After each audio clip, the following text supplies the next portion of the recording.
Need for centrifugal force, you need pressure in and down. So you need that with speed. So it's a case of pedal to the metal.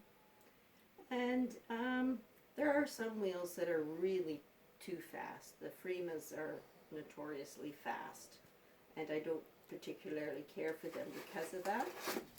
And everybody's hands are shaped differently. Take a look at your hands. Hold them up like this, so you're looking. What you're looking at is the position of your bones on your hand, particularly your left, because that's where it's sitting at the wheel. And when you're centering, it's like you're centering with this part of your hand, and you're using pressure this way. When you're being right-handed. Yeah. So you will automatically be stronger with your right. And when you're centering clay, it's always about equal pressure. And they say, oh yes, you have to press down.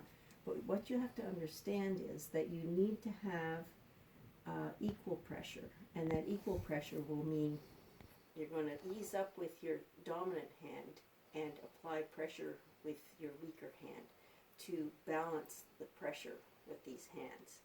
So when you're having a big piece of clay and you throw it a little bit off center, slow the wheel down, do a little patty cake, and make sure it's well attached to the wheel. And now we'll go in, put a little bit of water, always wet your hands. And I'm holding my hand here, and now you can see how if you're not sitting right and you haven't got the body position, your hands are going to wobble about, right? But you have to learn the amount of pressure you need to center. So I'm going to apply pressure in. Now this clay is soft now compared to what I was going to start with. So you want to move your hands back and forth. And some people like to cone up the clay. If your clay is really firm and it's been sitting a while from wedging, you can pull it up like this and then you lean it forward and compress it down. And it just helps to bring new clay to the surface and soften up your clay and prep it a bit. Now, if I happen to put this clay on upside down from the way we wedged the clay, you might find it struggling a little bit, but most people at the beginning of a session of learning to throw would not actually feel it any different because they're struggling with so many different aspects of it. Mm-hmm. So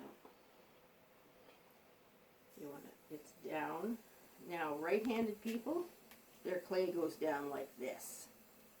And then the lefties in the group, me, my clay is like this. If you're working on an aluminum wheel and you start to see the black, it means you need a little moisture there to slide things around. Now this clay is now very soft. And when you get close to thinking that you're on center, it should feel like you have your hand touching something, but if you feel any vibration, you're not centered, right?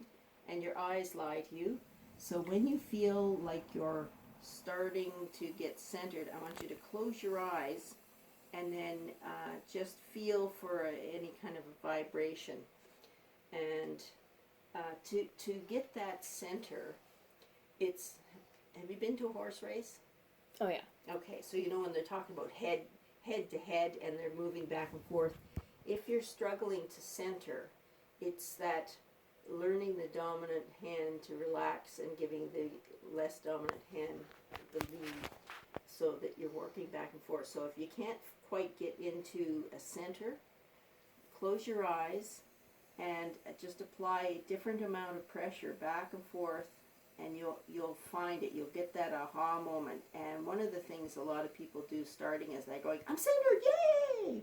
And what it does, you bring off your hands unevenly, and then